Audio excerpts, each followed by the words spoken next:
18 horas. Notícias de Manaus, Amazonas, Brasil e do mundo. Agora na Mix.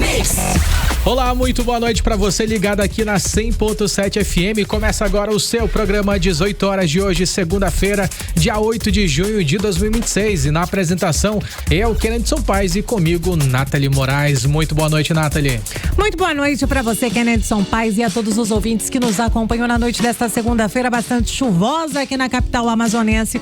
Até às 7 da noite temos um encontro marcado com as principais notícias desta segunda-feira. E agora você pode participar aqui do nosso programa, gente, interagindo, mandando aquela mensagem de texto, uma foto, um vídeo. Mostra como é que tá as ruas de Manaus, né, Nath? Tá chovendo bastante. Manda pro nosso WhatsApp, que é o 994887592. É isso, a gente quer saber a sua opinião. O que você pensa sobre os assuntos abordados nas reportagens aqui no 18 horas? Tem alguma dica, sugestão? Manda pra gente no 994887592. E é claro, não esquece de seguir e compartilhar o nosso perfil nas redes sociais, é o @18horasnews. Exatamente. 18 horas. Trânsito. 18 horas e 3 minutinhos. A gente já começou o programa de hoje falando da chuva. E quando chove, a gente sabe que fica daquele jeito, né, Nath? O trânsito tende a ficar mais complicado, mas o nosso repórter André Meirelles já está nas ruas aqui da nossa capital e atualiza a gente como está. Volta para casa nesse momento. Muito boa noite, André. Boa noite, Nathalie, Kennedson, a todos os ouvintes que nos acompanham. É isso, chove em Manaus agora e a temperatura está em 26 graus e, como sempre, né, acontece aqui na capital, choveu, o trânsito parou. Então a gente tem informações aqui de todas as zonas da cidade. Na zona leste o trânsito está intenso, ali pela Altasmirim, no bairro São José, a chuva deixou o fluxo bem carregado. E na zona norte a situação ela se repete, por exemplo, pela Avenida das Torres, também conhecida como a José Lindoso, quem segue no sentido bairro enfrenta um trânsito bem concorrido. E na zona oeste e centro-oeste o trânsito também está intenso. Já no centro, ali pela Boulevard Álvaro Maia, o fluxo segue mais tranquilo, mas só que na Constantino Nery o cenário é de congestionamento. E nas zonas centro, sul e sul, o trânsito está quase parando. A gente tem a informação da Avenida Humberto Calderaro, o fluxo está lento e o trecho mais crítico nesse momento é na Maripiranga, essa volta para casa. A Maripiranga ali com a rua Plínio Coelho, ali o trânsito está concorrido e congestionado. Então, se puder, evite esses trechos e também, né, para dirigir com calma aí nessa chuva que cai nesse momento aqui na capital amazonense. Volto com vocês. Mix. Vamos aos destaques de hoje. Faltam 18 dias para o Festival Folclórico de Parintins e o Porto já vive o clima dos bois bumbais. Mais de 80 mil pessoas devem seguir a ilha Tupinambarana. Mais de 200 novas fábricas devem chegar à Zona Franca de Manaus nos próximos 3 anos. A promessa é de mais empregos e investimentos no Amazonas. Alerta na saúde. Ministério suspende a vacina contra a dengue após casos graves e investigação de 2 mortes, possivelmente ligadas ao imunizante. E na entrevista de hoje, aqui no 18 horas, vamos conversar com o Coronel Menezes, pré-candidato a deputado federal, e a pauta vai ser sobre o cenário político, os desafios do Amazonas e o papel da bancada federal lá em Brasília. 18 horas. Esse e outros assuntos você confere agora no programa 18 horas de hoje, segunda-feira, dia 8 de junho de 2026. Você está ouvindo 18 horas. 18 horas e 6 minutinhos, Kennedson Paes. Faltam 18 dias para o Festival Folclórico de Parintins. Já tá com a rede enrolada, Nathalie? Já tô quase atando minha rede lá no barco. Só falta um ok ali de um amigo para dizer, vamos. Tô sabendo, vamos lá. E aí, Kennedson Paes, assim como o meu coração, o coração de milhares de amazonenses realmente já bate ali no ritmo dos tambores do Festival Folclórico de Parintins, porque tem muita gente, em contagem regressiva para a maior festa cultural, eu poderia dizer, a céu aberto do mundo. É um dos espetáculos mais grandiosos de todo o Brasil. E, Nathalie, como todo bom amazonense, a viagem para Parintins também faz parte daquela festa, né, Nathalie? Porque é o momento que a gente tá reunido com todo o time, tá todo mundo ali ligado, é aquela viagem gostosa até chegar lá na Ilha da Magia, é aquele banzeiro nos rios, nas embarcações todas enfeitadas, pintadas de azul e vermelho e com toda aquela animação da torcida, né, Nathalie? Essa disputa, com certeza, ela traz grandes emoções, né?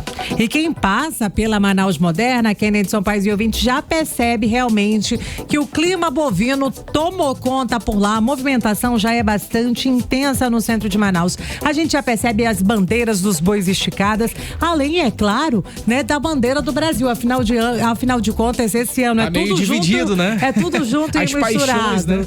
São João, Copa, Festival Folclórico de Parintins e as toadas estão ecoando ali pelos corredores da Manaus Moderna. E quem busca uma passagem aí para a Ilha Tupinabarana precisa correr, Kennedy. É mesmo, né, Nathalie? Porque a expectativa do setor, gente, é bastante grande. Mais de 80 mil pessoas devem sair daqui de Manaus rumo a Parintins, meu povo, durante esse período do festival, movimentando o porto, as agências de viagem, o comércio e toda a cadeia econômica que gira em torno dessa grande festa. E para muitos torcedores, não importa se essa viagem vai ser de lancha, aquele famoso a jato, né? Se vai no barco ou se vai no navio. Na voadeira. O importante é chegar na Ilha Tupinabarana e viver de perto a magia de uma festa aí que já atravessa mais de 5 décadas, gerações e gerações, e realmente faz parte da identidade do povo amazônida, do povo amazonense. É uma festa realmente para guardar na memória. E com a contagem regressiva já entrando na reta final, gente, a procura por passagens tem aumentado a cada dia.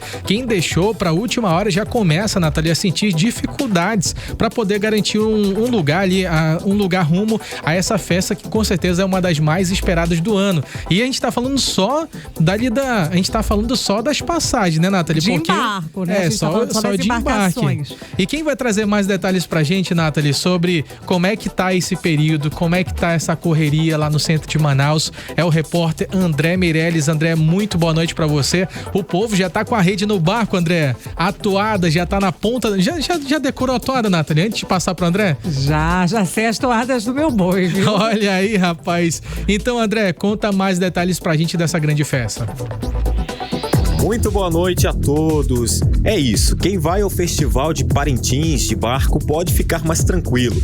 A agência reguladora do Amazonas, a Arcerpan, iniciou a Operação Parintins 2026, isso tudo para garantir a segurança dos passageiros do transporte hidroviário intermunicipal. A expectativa é que cerca de 100 mil pessoas utilizem as embarcações durante o festival. As fiscalizações começou no Porto de Manaus e segue até o dia 30 de junho. A partir do dia 22 de junho, as equipes também atuam diretamente em Parintins. Os fiscais verificam a capacidade dos barcos, documentação das embarcações, itens obrigatórios de segurança, valores das passagens e o cumprimento do direito à gratuidade. A operação também fiscaliza os documentos exigidos para crianças e adolescentes durante as viagens. Todo ano surgem denúncias de superlotação nas embarcações e o diretor-presidente da Arcepan, Ricardo Lasmar, falou sobre esse problema. Quanto ao órgão fiscalizador, a embarcação pode sofrer uma advertência, né, até a perda da autorização para trafegar. Acontece muito da gente lançar o auto de constatação numa embarcação superlotada. Porém, como a fiscalização da Marinha e da Arcepan é diária, graças a Deus a gente consegue evitar isso. Já aconteceu sim. Por exemplo, no festival do ano passado, a gente aborda uma embarcação que tinha 100 pessoas a mais.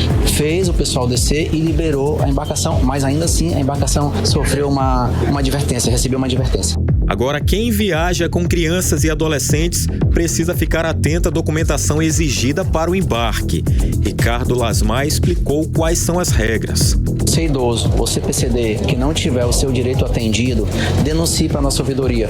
É o mesmo caso das crianças. A gente verificou muitas crianças que entram na embarcação desacompanhada. Já identificamos crianças menores de idade, sem documentação nenhuma, sem autorização nenhuma e sem estar acompanhado do pai ou da mãe. A gente chama a polícia militar e lá eles fazem os procedimentos legais. Não deixe seu filho, sua filha viajar com pessoas que não são familiares, ou se for um familiar, conceda a autorização no cartório da sua cidade ou uma autorização judicial. Senão a criança não vai viajar, porque a gente conseguiu identificar, não só no hidroviário, mas no rodoviário, um possível tráfico internacional de criança.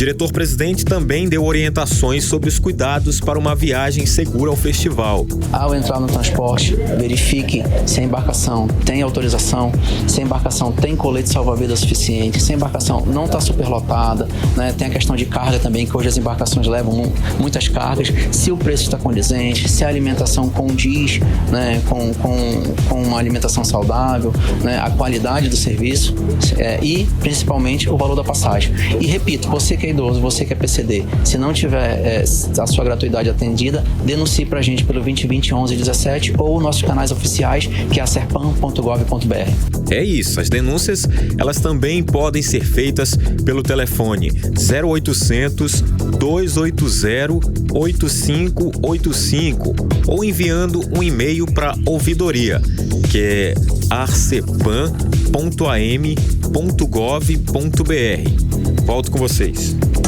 Muito obrigado, André Meirelles, e com certeza a Nathalie Moraes, a gente falou sobre a segurança que a Serpan sempre faz durante esses períodos, mas também a gente estava falando ainda há pouco, Nathalie, sobre essa grande procura das passagens. Muita gente que deixou para a última hora chega lá no Rodway agora e já não tem mais passagem. É isso, Kennedy, são inclusive, né, os barqueiros, né, os donos de embarcação, as agências de viagem que vendem passagem ali, principalmente naquela região da Balsa Amarela, de onde saem ali as principais embarcações rumo à ilha Tupinabarana. Eles dizem que as passagens de lancha, o famoso a jato, já esgotaram praticamente todas, né? Então, assim, realmente, quem não conseguiu se antecipar, quem acaba deixando ali para a última hora, vai pagar mais caro se quiser chegar de forma mais rápida até a ilha Tupinabarana. Mas tem aquela galera realmente que prefere ir nos barcos comuns, porque tem muita festa, Kennedy. Conta pra gente, Nathalie, você já teve essa experiência? Ó, tem muita gente hoje que pretende chegar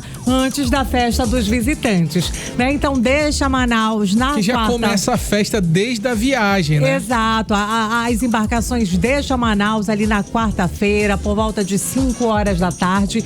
E aí, meu filho, você tem que ter muito pique, porque muita são 18 disposição. horas de viagem até a ilha Tupinabarana. E a festa não para, são 18 horas de festas ininterruptas. Então, assim, você tem que ter um pique muito grande, porque quando você desembarca na ilha, a festa continua. Mas, com certeza, para os torcedores apaixonados, sejam eles encarnados, azulados, o que não faltam é pique e disposição para aproveitar essa festa. Afinal de contas, são esperadas mais de 100 mil pessoas, 80 mil pessoas devem deixar só pelas embarcações. Então, esse realmente promete ser aí o festival dos festivais, e eu espero que meu boi saia campeão. Olha, ela já mandou o recado. Manaus agora, 18 horas e 15 minutos.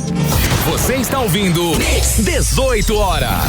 E atenção agora para uma informação importante na área da saúde. O Ministério da Saúde anunciou hoje a suspensão de forma temporária da vacina contra a dengue produzida aí pelo Instituto Butantan. A medida passa a valer a partir desta segunda-feira e, segundo o governo federal, foi tomada por precaução após o registro de casos de reações adversas graves em pacientes vacinados. De acordo com o Ministério, pelo menos 42 casos estão sendo investigados, incluindo ali 2 mortes com possível relação ao imunizante. As ocorrências estão sendo analisadas por equipes técnicas para identificar se há ou não uma ligação direta com a vacina. O ministro da Saúde, Alexandre Padilha, afirmou que a decisão ela foi tomada com base no princípio da precaução, enquanto as investigações sobre os casos continuam. A gente vai ouvir o que disse o ministro hoje mesmo à tarde. Vamos ouvi-lo. Descontinuar de forma temporária a atual estratégia de vacinação do uso da vacina do Butantan da dengue no país. E vou falar o motivo dessa decisão. Desde quando começou essa estratégia atual de vacinação, nós tivemos cerca de 500 mil doses aplicadas no país. Neste 500 mil de doses, foram identificados por esse sistema de vigilância 42 episódios de reações mais severas que estão temporalmente associadas ao momento que foi aplicada a vacina. Dentro dos 42, nós chegamos a ter 3 situações de óbitos que não existe dados suficientes para estabelecer uma causalidade entre tomar a vacina e esses óbitos, né? 2 óbitos, tivemos 3 casos graves, precisaram de internação em UTI. Desses 3 casos, 2 óbitos, sem, até esse momento, nas investigações já feitas pelos sistemas municipais, de vigilância estadual, escutando os especialistas, não existe dados suficientes para estabelecer uma causalidade da vacina com a ocorrência desses 3 casos graves, mas é um sinal de alerta para o sistema de vigilância, junto com os 42 casos, que significam 8 casos a cada 100 mil doses aplicadas, por mais que seja para muitas pessoas um número pequeno. 18 horas. E o Ministério da Saúde faz um alerta importante para quem recebeu a vacina contra a dengue nesses últimos 21 dias. A orientação é procurar uma unidade de saúde caso surjam sintomas como dor abdominal intensa, vômitos persistentes, sangramentos, febre alta ou qualquer sinal de piora de estado geral de saúde. A recomendação é que os pacientes mantenham ali o acompanhamento médico, enquanto o governo federal, o Ministério da Saúde, acaba concluindo aí essas investigações sobre os casos registrados nos últimos dias. Você está ouvindo 18 horas. A reforma tributária começa a produzir diversos efeitos aqui na Amazônia, Nathalie Moraes, e pode mudar com certeza o futuro da nossa Zona Franca de Manaus. Segundo a Suframa, mais de 200 novas fábricas devem se instalar aqui no nosso polo industrial nesses próximos 3 anos. Notícia boa, Kenilson Paes e ouvintes. E esse avanço, é claro, representa um crescimento de pelo menos 30% no número de indústrias da nossa região. Mas o que está atraindo esses investimentos e quais são os setores que devem gerar mais empregos? É isso que a gente vai descobrir agora na reportagem de Odinei Araújo. A reforma tributária que gerou medo e desconfiança em muitos setores agora começa a ser vendida como um motor de novos investimentos na Zona Franca de Manaus. Segundo o superintendente da Suframa, Leopoldo Montenegro, mais de 200 novas fábricas devem chegar ao polo industrial nos próximos 3 anos. São vários subsetores que vão ter fábricas aprovadas na Zona Franca de Manaus. A gente está prevendo para os próximos 3 anos mais de 200 fábricas, além dos projetos que ainda vão ser aprovados em 2026.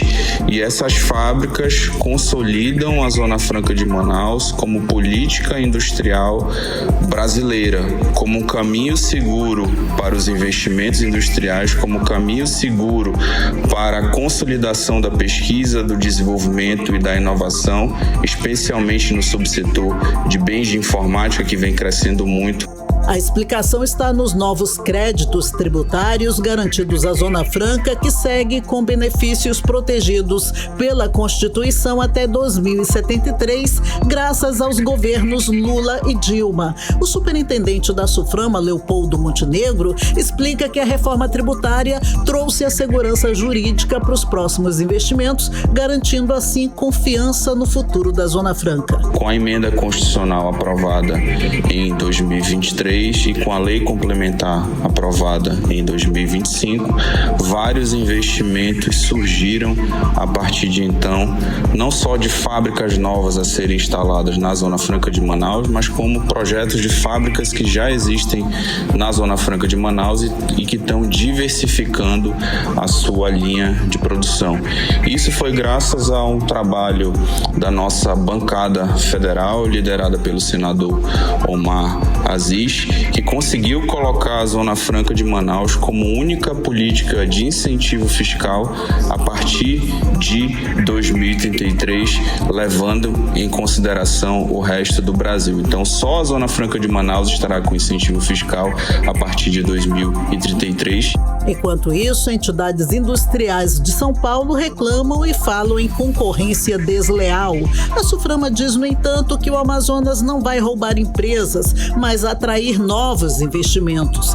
Entre as empresas que devem ampliar ou iniciar operações estão indústrias de medicamentos, de motocicletas e de plásticos.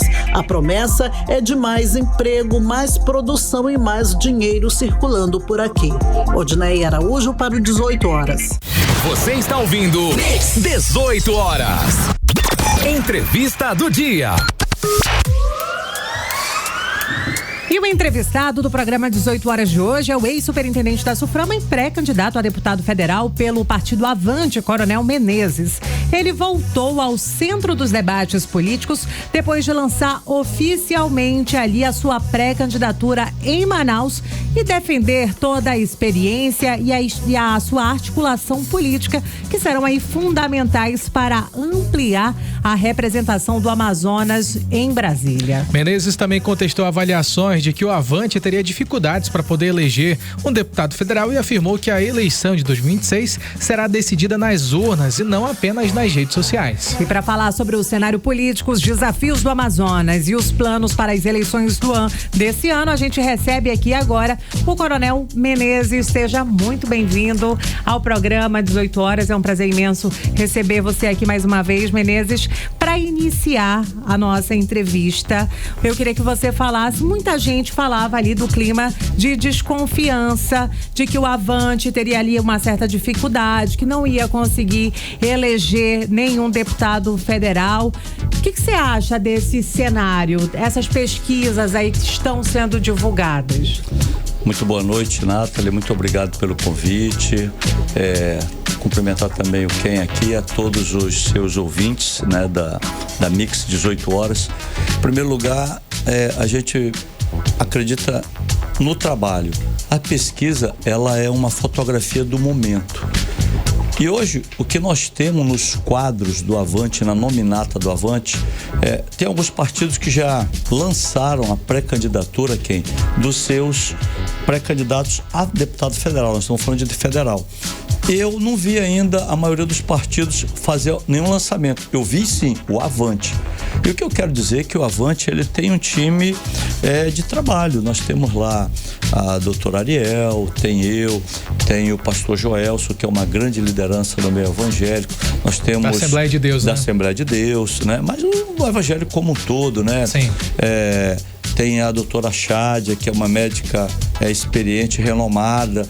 Tem um trabalho à frente da Secretaria de Saúde, belíssimo, né? A Secretaria de Saúde hoje municipal, ela é referência no Brasil. Ela teve agora recentemente no Maranhão, dando lá expondo o trabalho dela aqui, que foi muito bem reconhecido, e outros nomes também. Então, eu não tenho dúvida nenhuma que nós faremos pelo menos 2 deputados federais dentro desse time, porque nós temos um diferencial. O que eu estou acompanhando nessa nova jornada. Esse time está muito coeso, ele está muito unido. Temos também lá, quer dizer, você acaba citando todos os nomes. Nós temos professores, né? Nós temos pessoas de todas as áreas, nós temos advogados. Então, eu tive agora, por exemplo, na sexta-feira, no lançamento do Dr. Raione, da candidatura dele, foi lá em Coari, que ele é um cidadão coariense. Então, o time, ele está muito coeso. Foi colocado, digamos assim, uma meta dentro do trabalho de cada um, dentro daquilo que cada um faz. E eu tenho a plena convicção, falo isso com toda humildade, com cabeça erguida, que a gente vai chegar lá para fazer 2 deputados federais. Perfeito. Agora, Coronel Menezes, quando o senhor decide mudar para o Partido Avante, quais que foram, assim, as principais estratégias para o senhor fazer essa mudança? Eu estava no União Brasil, ali, partido do ex-governador Wilson Lima e Roberto Cidade, decidiu migrar para o Avante. E eu queria que o senhor falasse para a gente, principalmente também, caso o senhor seja eleito, essa importância de termos um representante lá em Brasília que consiga atuar de forma intensiva, porque lá em Brasília são muitos deputados federais. Então, conta pra gente essa transição de partido e também, principalmente, a importância de um bom representante do Amazonas. Bem, em primeiro lugar, a transição partidária, ela foi feita em função de, por exemplo, em 2022, eu era um candidato majoritário. Agora, o Senado e o governo são candidatos majoritários, explicando para quem está nos escutando. Agora eu sou um candidato proporcional, então tem uma diferença muito grande. Majoritário você tem 4, 5 candidatos, proporcional você tem agora 40, 50 para, é um grande número, no meu caso, federal, 8 vagas, então é uma concorrência muito grande, e aí você tem que fazer um estudo de situação. Questão matemática. Olhar, e você vê, por exemplo, eu não tenho mandato. O que eu tenho é visibilidade, a gente tem um capital político muito grande. Então você tem que escolher um local onde você consiga, digamos assim, caminhar junto com a tua condição financeira, estrutura, apoio e também a tua visibilidade. E aí, o caminho para isso foi exatamente o Avante. O Avante é um partido de centro, como também o Progressista era um partido de centro, só que não tem nenhum candidato eleito. Então, abre-se uma janela muito positiva de oportunidade nisso daí. E outra coisa muito interessante, né? O convite, da forma como foi feita e a maneira como eu estou sendo tratado, foi um outro diferencial. Por quê? Em que sentido? A gente foi muito bem recebido, eu também fui muito bem recebido no Progressista, mas o que eu estou vendo é que o time do Avante, ele está muito coeso. O projeto que se tem é de uma unidade. E eu me senti confortável exatamente com isso. E aí a gente parte para a segunda parte da sua pergunta. Dizer e passar uma mensagem para o público, para o eleitor do estado do Amazonas. A gente às vezes tem o candidato a vereador, agora é o momento do estadual, do federal. Então o Congresso Nacional, nós temos lá mais de 500 deputados federais, 513, né? Mais 81 senadores e tal. Colocando no federal, ali é uma casa de debate de alto nível. Você não pode mandar para lá um analfabeto político. Estou falando analfabeto, não estou querendo passar nenhuma mensagem para ninguém. É político, ou seja, uma pessoa que não tenha uma estatura de estar ali, porque, digamos assim, você vai defender os interesses do nosso estado. A minha bandeira, Nathalie, é o seguinte, nós temos hoje uma matriz econômica chamada Zona Franca de Manaus, ponto, mas nós temos que construir uma segunda matriz econômica ou uma terceira, ou seja, tem várias possibilidades alternativas, né? Mas todas elas esbarram o seguinte: na capital nós já temos comércio e indústria e vamos colocar bioeconomia, mas a grande riqueza que nós temos chama-se interior do estado. Eu sempre digo e criei essa metáfora dizendo o seguinte: o nosso caboclo pisa na riqueza, né? E vive na pobreza. Agora, por que isso? Porque a gente tem que destravar uma série de barreiras. Nós temos terras raras, nós temos potássio, nós temos o gás, nós temos umas riquezas, então essas riquezas precisam ser destravadas, barreiras ambientais, nós temos a nossa BR. Então tudo isso está envolto em mecanismos que você tem, através do debate, de se posicionar.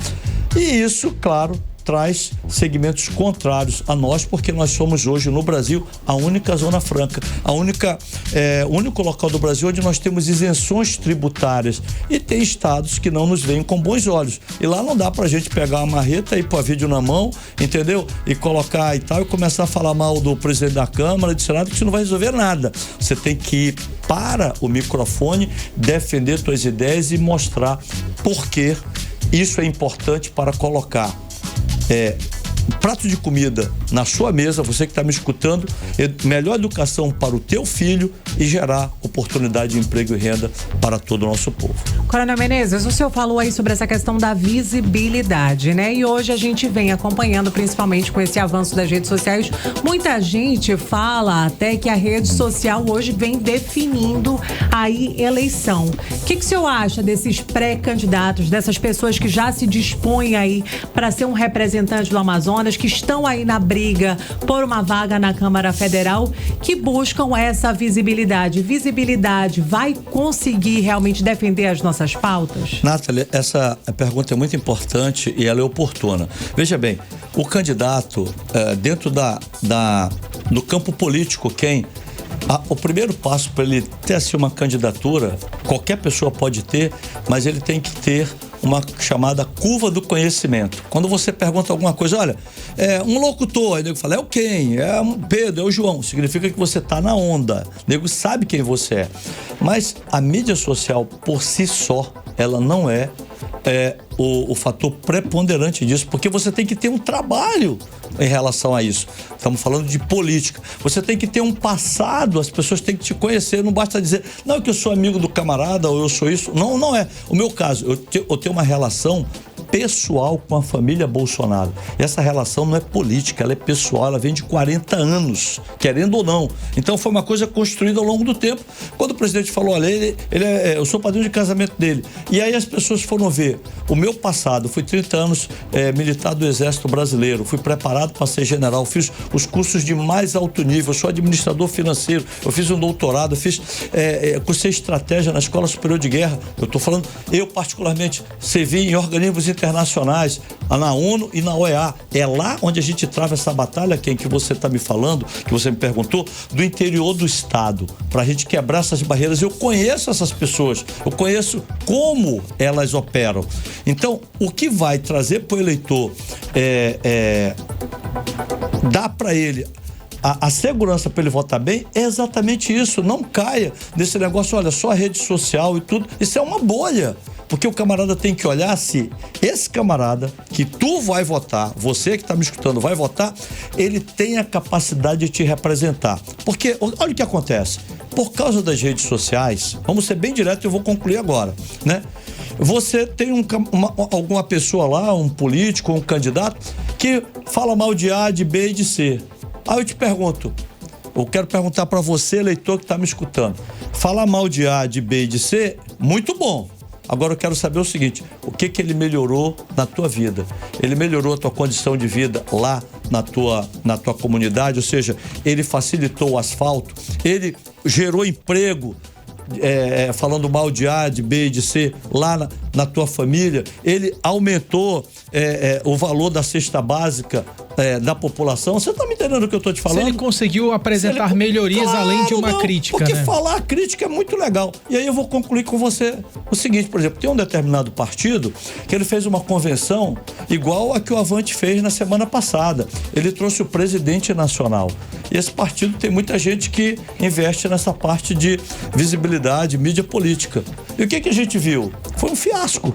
Toda a população de Manaus viu que foi um fiasco. Não tinha ninguém lá. Então a gente vê o seguinte, mobilização por mídia social não é tudo. Por quê?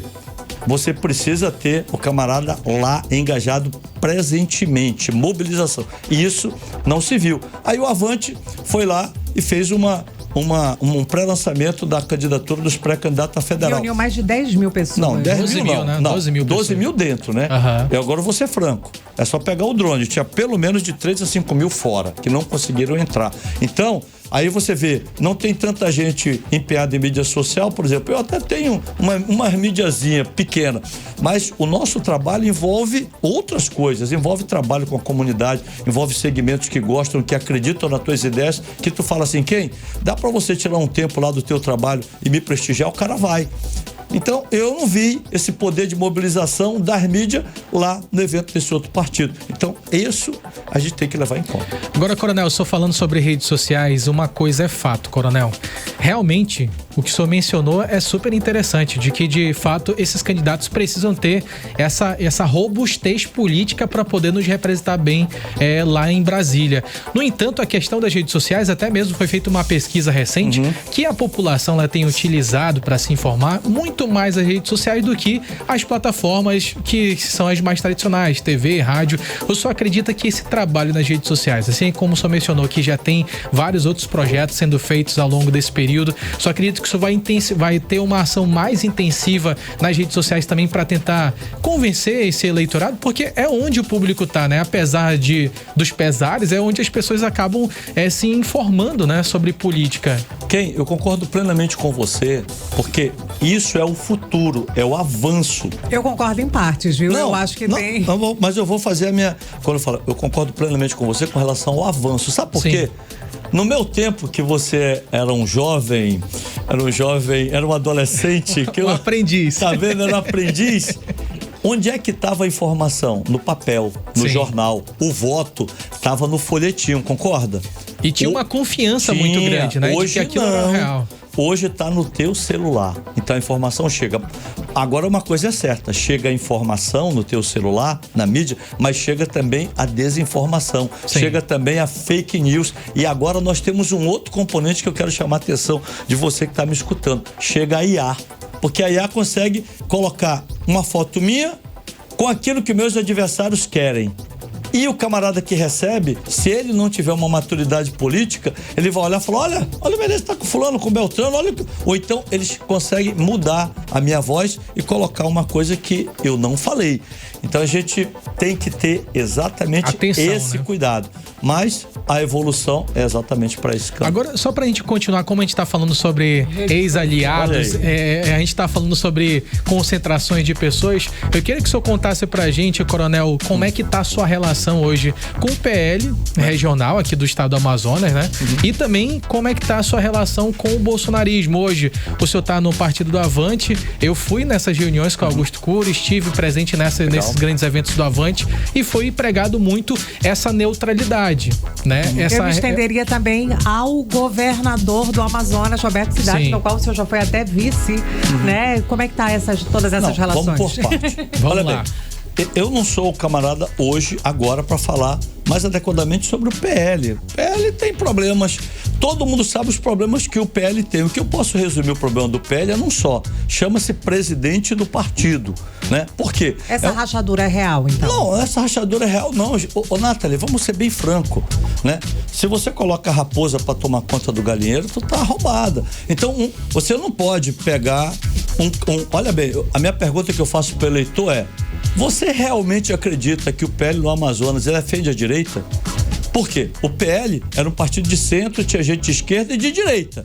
Tanto é que o próprio presidente nacional foi preso dentro do mensalão. Valdemar da Costa Neto. E o atual presidente estadual teve envolvido e caiu, tá participando de alguns esquemas lá e tal, esse negócio todo, e foi 12 anos ministro de quem? Do Lula.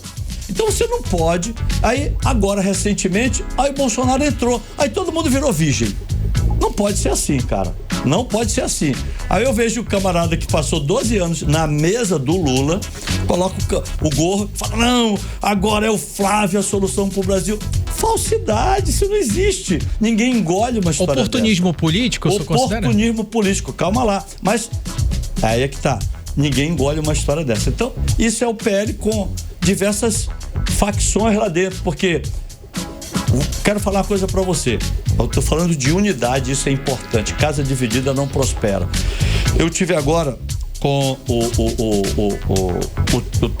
lá com o time do Avante, aí nós temos o candidato a governo, temos o candidato a Senado, temos o candidato a federal. Aonde vai o candidato a governo, vai todo mundo com ele, em qualquer lugar, fazer o lançamento da campanha, por exemplo, tivemos em Coari, foi toda, digamos assim, aqui, a cúpula, a liderança do partido.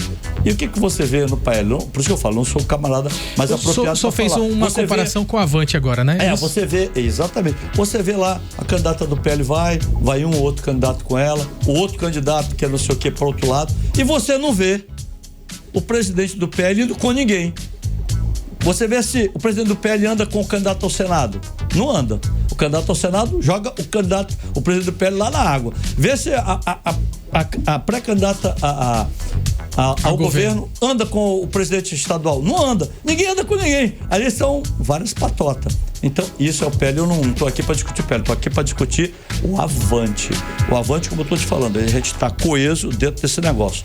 Então, é isso que a gente está construindo, essa coesão, né? Todo mundo dentro do mesmo objetivo. Dentro da mesma unidade. E aí que você me perguntou, que eu não fujo de pergunta. Sobre o bolsonarismo, como é que tá a sua bolsonarismo. Então vamos lá. São duas coisas, olha bem. A minha relação com a família Bolsonaro, ela continua a mesma. Não tem uma pessoa no estado do Amazonas que tem uma relação de anos, 40 anos com a família Bolsonaro do que eu. E aí, eu quero aqui aproveitar para passar uma mensagem para o eleitor. O presidente Bolsonaro, ele mudou 9 vezes de partido. Por que ele mudou 9 vezes de partido, quem? É porque ele acreditava, ele tinha princípios e valores, e toda vez que ele ia para um partido que de repente feria aqueles princípios e valores, ele mudava para o outro. E o pessoal acha que o presidente Bolsonaro vai continuar no PL para sempre. Ele não vai, ele vai sair do PL também. Você tá me entendendo? Por quê? Quando chegar um momento que alguma coisa ficar diferente, ele vai mudar. E onde eu quero chegar agora? No seguinte sentido, eu também estou no mesmo caminho, estou fazendo a mesma coisa que ele está fazendo. Se eu não me quer aqui, eu tenho que ir para ali. Se eu não me quer ali, eu não tenho viabilidade, eu vou para o local onde eu tenho viabilidade. E uma coisa é certa, tá? Eu não mudei em absolutamente nada. Eu continuo casado com a mesma mulher. Eu fui 30 anos oficial do Exército Brasileiro, representei meu país, tenho minha família consolidada. Eu tenho 2 filhas, fui criado na igreja, continuo na igreja. Minhas filhas foram casadas na igreja. Aí não tem desculpa de absolutamente nada. E tem mais. Quem me apresentou o Bolsonaro foi a minha esposa, por causa da relação dela com a primeira esposa do Bolsonaro, que ela, entre aspas, é a tia dos meninos. Isso é relação pessoal, não tem ninguém no estado do Amazonas que tem isso. O que nós temos aqui são alguns aventureiros que, olha bem, quantos amigos você tem, Ou quantos amigos você tem, Nathalie? Estamos falando de amigos. A gente não conta. Eu tenho mais de 60 anos na palma da mão. Aí tem alguns aventureiros que falam o seguinte: tira uma foto com você, falam, agora eu sou amigo do quem? Meu irmão, quem é que vai acreditar num negócio desse para pegar nome, para pegar carona com a família Bolsonaro? Então, a gente tem o contato, a gente tem essa relação, e aí tem uma relação política. A relação política, digamos assim, com o partido do presidente não tem, que é PL. Eu não tenho. A minha filha tem, mas eu não tenho. Por quê? Porque é impossível a gente ter essa relação com a figura do atual presidente estadual do PL no estado do Amazonas. Eu não acredito nessa lorota. E só você, para acreditar que um camarada desse, depois que teve uma vida pública todinha, passou por ela. Quem é o vereador que ele tem na Câmara com a cara dele? Ninguém. Quem é o deputado estadual? Ninguém. É sozinho. Então, não tem liderança nenhuma. Se não construiu nada até agora, não é agora à beira da passagem para outra vida, depois de mais de 70 anos de idade, e foi tudo nesse estado que vai querer fazer. Se não fez até agora, não vai fazer agora. Pessoal, amazonense, vamos abrir o olho, vamos parar com esse negócio. E aí você me perguntou com relação à cidade. Olha bem, eu estava no Amazonas, para você que está me escutando, você tem que estar ligado a alguma liderança política, aquelas que são os, entre aspas, representantes dos partidos. Ou você está com o Omar, né, que é uma liderança política que tem um partido, ou você está com o Eduardo Braga, ou você está com o Davi Almeida, ou você está no PT, ou você está no PL. Então, eu estava, quando eu saí do PL, fui para o PP. Então, debaixo da alça ali do governador, mas eu não tinha nenhum cargo no governo.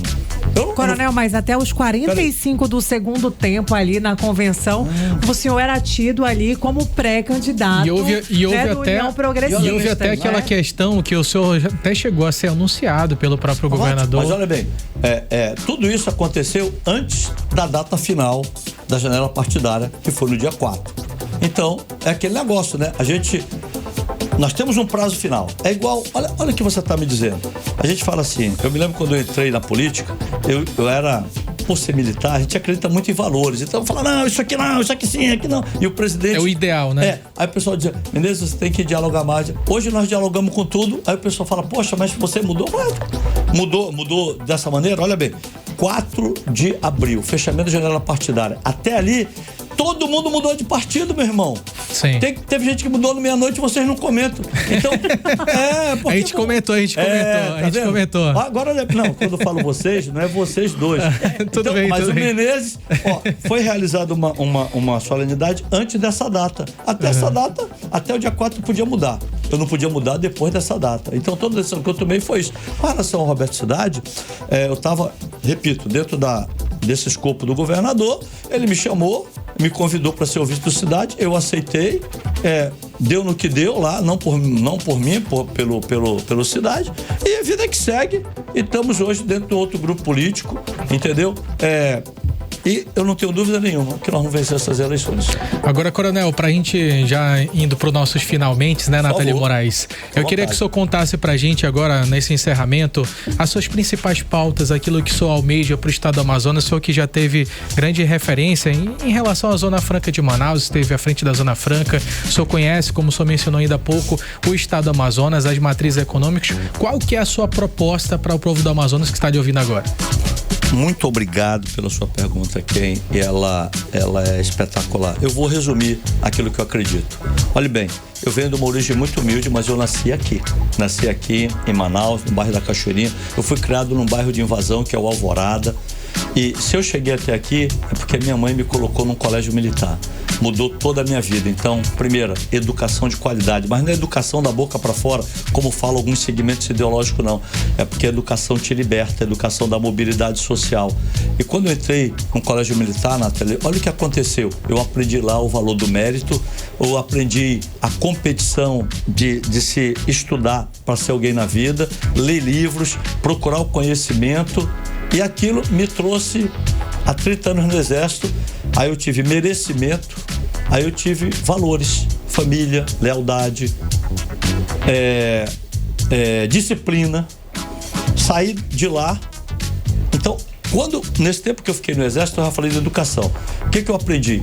Eu cursei a Escola Superior de Guerra, fiz um doutorado, e eu fui chefe do escalão logístico aqui do Exército na Amazônia. Eu fui responsável por toda a logística. E aí, dentro desse contexto, eu desenhei, participei da confecção dos planos de defesa, dos planos de segurança da Amazônia. Eu visitei todos os nossos pelotões especiais de fronteira que pega de Roraima até o Acre, fazendo o que? Os nossos planos de defesa. Então, segurança, narcotráfico, essa situação toda, a gente tem um bom conhecimento. Então, segurança. E aí vai pro terceiro item, prosperidade. Então, 3 ideias aqui principais que eu acredito. O que é prosperidade? É dar uma definição sobre a mineração no interior do estado, matrizes econômicas, quebrar barreiras ambientais para que o nosso caboclo faça, digamos, no caso da mineração, uma exploração sustentável, que a gente coloque, desenhe um projeto para as terras raras, para o potássio, para o gás. É nisso que eu acredito, no mérito. E nós temos o conteúdo, acredito isso necessário, porque depois que saí do Exército eu fui dirigir uma instituição financeira. Então a minha área do Exército, eu sou oficial de engenharia, depois para logística e depois para administração financeira, onde trabalhei principalmente na área da habitação. Então esse é o meu conhecimento, essa é a minha bagagem. Eu peço que você, eleitor, quando for votar no seu candidato, não fique nessa de não, porque o cara está dizendo que eu fui indicado por ele, não. No meu caso, eu fui indicado pelo presidente Bolsonaro, mas não foi por causa dos meus lindos olhos azuis e nem por causa dos meus cabelos louros, ok? Foi porque eu tinha conhecimento, eu tinha estofo, como a gente fala, e defendo as minhas ideias e desafio qualquer um para o debate político para defender exatamente o meu estado, entendeu? E o que eu quero é gerar renda pro povo aqui, colocar o prato de comida, né? E se tiver alguma coisa, que seja aqui e não em outro estado. Porque a gente tem que entender o seguinte: a gente não pode eleger políticos aqui que votem contra a Zona Franca de Manaus. A gente não pode eleger político aqui para ele ter negócio em outro estado. Não podemos. Isso a gente não pode conceber, entendeu? Não bati em nenhuma mulher, então estou tranquilo com relação a isso. Eu e meu candidato a governador, né? A gente não bate mulher, não come carne de ouro, essas coisas todas. Então, e tem mais, o meu candidato também a governo também não deve PTU para ninguém. Então, nós estamos muito tranquilos com relação a isso, tá bom? Eu tenho a mesma coisa, eu não tenho processo de absolutamente nada. Eu lamento, eu sei que teve algumas pessoas que me antecederam na Suframa, que quando saíram de lá, lamentavelmente, né, por alguma coisa que deixaram de fazer ou fizeram em excesso, foram julgadas, condenadas, perderam o patrimônio. Graças a Deus eu tenho um CPF limpo, não tenho absolutamente nada na gestão que me conteste, e eu sou um administrador e quero colocar tudo isso que eu acabei de falar para vocês. Sou um homem cristão, sou um homem evangélico, tenho minha família consolidada à disposição, porque tem gente, deixa eu abrir um parênteses aqui, que diz que defende a família, que tá lá no partido que defende a família, mas não tem família. Então não sei que partido. Ou então que já destruiu uma ou duas, ou que então bateu na esposa. E que tá dizendo isso daí não sou eu. Tá na mídia, tem lá o... Então, nós estamos falando de quem defende a família e quem tem a família. É isso que nós estamos colocando à disposição, e eu sou muito aberto para falar isso, olho no olho, claramente, da maneira que você me pergunta, eu respondo para a população do estado do Amazonas.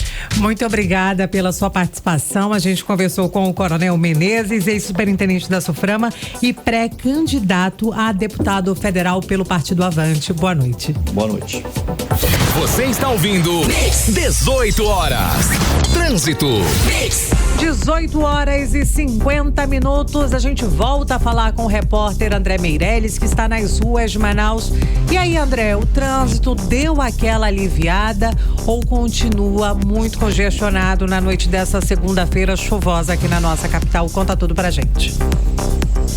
O trânsito continua bastante carregado aqui na capital amazonense, na Avenida Padre Agostinho Caballero. O trânsito está congestionado com muitos veículos na via. A retenção, ela começa no cruzamento com a Avenida Brasil, bem ali nas proximidades da Prefeitura de Manaus. Outro trecho crítico da Avenida Brasil, no sentido bairro, está ali entre as proximidades do Hospital da Criança, do Conjunto Ayapuá, até o cruzamento com a Avenida Coronel Teixeira. Os motoristas, eles enfrentam forte lentidão, forte retenção também nesse mundo. O grande número de veículos e a noite chuvosa aqui na capital amazonense contribui então para esse trânsito carregado e o deslocamento mais demorado aqui na região, Nathalie, Kennedy. Muito obrigado, André Meirelles. 18 horas. Previsão do tempo. E aproveitando que estava chovendo bastante, né, Nathalie, aqui em Manaus, ali 6 horas da tarde, parecia que já era 7 horas da noite, gente. E olha só, vamos saber agora como é que vai ficar a previsão do tempo com Vanessa Lima. Boa noite, Vanessa. Muito boa noite a todos que acompanham a previsão do tempo aqui com a gente no 18 horas. Segunda-feira que começa nublada e com pancadas de chuvas espalhadas por toda a cidade. A previsão para a noite de hoje indica clima instável, com possibilidade de chuvas rápidas e de menor intensidade. Agora vamos falar sobre o clima de amanhã, 9 de junho, terça-feira. Segundo o Clima Tempo, a terça começa com céu parcialmente nublado, clima abafado e na parte da tarde as nuvens ficam mais carregadas e temos alta probabilidade de chuvas moderadas. À noite, o céu continua carregado com possibilidade de novas pancadas de chuva. A temperatura nessa terça varia entre mínima de 24 e máxima de 30 graus. E a umidade relativa do ar fica em torno de 75 a 99%. Mix. Ao longo dos 5 anos do feriado prolongado de Corpus Christi, 98 pessoas morreram e mais de 1.000 ficaram feridas nas rodovias federais do país. Segundo a Polícia Rodoviária Federal, foram registrados 1.060 acidentes de trânsito e mais de 24 mil veículos foram flagrados acima da velocidade permitida. A Polícia Rodoviária Federal também autuou mais de 4.200 motoristas por ultrapassagens proibidas e outros 3.200 por não utilizarem um cinto de segurança. 18 horas.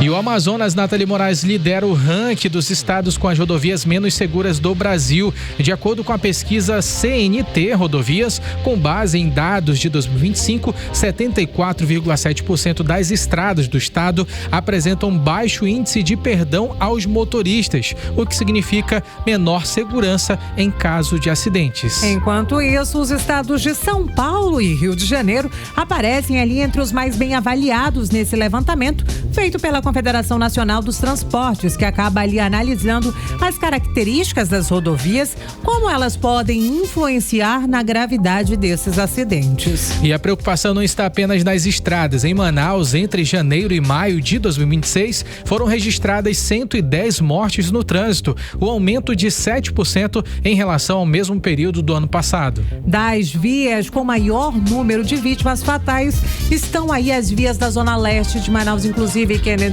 Paes. Na manhã dessa segunda-feira, infelizmente, a gente teve mais uma vítima. E entre essas avenidas estão aí a Avenida Altais Mirim e a Alameda Cosme Ferreira. E esses dados, mais uma vez, reforçam aí pra gente a necessidade de investimentos em infraestrutura, fiscalização e a conscientização dos motoristas. E para analisar esses dados, Nathalie Moraes, esse cenário e também entender o que pode ser feito para poder reduzir o número de acidentes e mortes, o repórter André Meirelles traz mais informações sobre esse assunto. André, o que esses números revelam sobre a segurança viária no Amazonas? Muito boa noite. Olha, o trânsito de Manaus voltou a dar sinais de perigo nessa segunda-feira. 2 casos graves chamaram a atenção na capital e reforçam um cenário alarmante da violência e mortes nas vias da cidade. O primeiro caso foi uma briga de trânsito que quase terminou em uma tragédia no bairro Nova Cidade, na Zona Norte. Um homem armado com uma faca, ele ameaçou o proprietário de uma academia durante a confusão. No momento da briga, vários estudantes de uma escola próxima estavam reunidos no local. O suspeito saiu do local portando também uma arma de fogo. Ao perceber ali toda a situação, o motorista envolvido entrou no carro e deixou o local rapidamente. O segundo caso terminou em morte. A motociclista Aldenora Ribeiro Maia, de 25 anos, morreu no início da manhã dessa segunda-feira na Avenida Cosme Ferreira, na Zona Leste. Ela trafegava pela faixa da esquerda quando tentou desviar de um cone de obra, não conseguiu e bateu num objeto de sinalização. Aldenora caiu na outra faixa e foi atingida por um ônibus articulado da linha 675. Ela caiu embaixo do veículo e foi atingida pelas rodas traseiras. Os 2 casos dessa segunda-feira refletem um problema ainda maior. Entre janeiro e maio desse ano, Manaus registrou 110 vítimas fatais no trânsito. É um crescimento de 7% em relação ao mesmo período do ano passado, quando foram contabilizadas 103 mortes. O Amazonas lidera o ranking dos estados mais perigosos para dirigir no Brasil. O especialista em trânsito Rafael Cordeiro explicou o que está por trás desses números. Quando nós falamos de trânsito, é inevitável também falarmos sobre a ocorrência de sinistros, que é a decorrência da imprudência, de uma série de fatores, dentre eles a falta de vias seguras. Vias seguras, ressalto que é um dos pilares estabelecido no Penatrans, o Plano Nacional que tem como meta reduzir o número de vítimas lesionadas e vítimas fatais no nosso trânsito. O que acontece, infelizmente, é que falta aos nossos gestores muita noção e entendimento de mobilidade urbana. O também especialista em trânsito, Ranieri Mendonça, apontou onde estão as falhas no enfrentamento do problema. São fatores que poderiam ser resolvidos se realmente nós tivéssemos uma política pública voltada para a questão de segurança no trânsito. Olharem realmente e tentarem resolver. Falta agente de trânsito para ajudar a controlar o fluxo em alguns lugares. Faltam palestras com foco mais voltados para problemas da cidade ou dentro do bairro mesmo. Manaus se consolida como o principal ponto de atenção no enfrentamento à violência no trânsito do país. Especialistas alertam que sem investimentos adequados e políticas efetivas de segurança viária, os números tendem só a continuar crescendo. Volto com vocês. Você está ouvindo 18 horas. E tem novidade para quem gosta de praticar esportes e aproveitar momentos de lazer em família. O projeto Vila Aberta para Todos, que já é sucesso aos domingos na Vila Olímpica de Manaus, vai ganhar mais um dia de funcionamento. A partir de agora, do dia 17 de junho, a programação segue gratuita e também passa a acontecer às quartas-feiras. E para contar o que muda na prática e quais são as atividades que estarão disponíveis para a população, a gente conversa agora com a repórter Vanessa Lima. Conta mais detalhes pra gente, Vanessa, o que esse público pode esperar dessa nova fase do projeto. Boa noite. O público pode esperar uma nova fase muito mais animada e cheia de oportunidades com o projeto Vila Aberta para Todos. Antes, as atividades aconteciam apenas aos domingos, mas agora, com a inclusão das quartas-feiras, a Vila Olímpica passa a oferecer esporte e lazer gratuitos em 2 momentos da semana. Isso significa mais chances para quem não conseguia participar no fim de semana e mais opções para quem quer se exercitar ou simplesmente se divertir. Nas quartas, o espaço vai funcionar das 6 da tarde às 10 da noite, com atividades variadas. Tem natação, beach tênis, vôlei, futsal, jiu-jitsu e até curso de defesa pessoal feminina. É um projeto que abre as portas para todas as idades, promove saúde, bem-estar e ainda fortalece a convivência comunitária.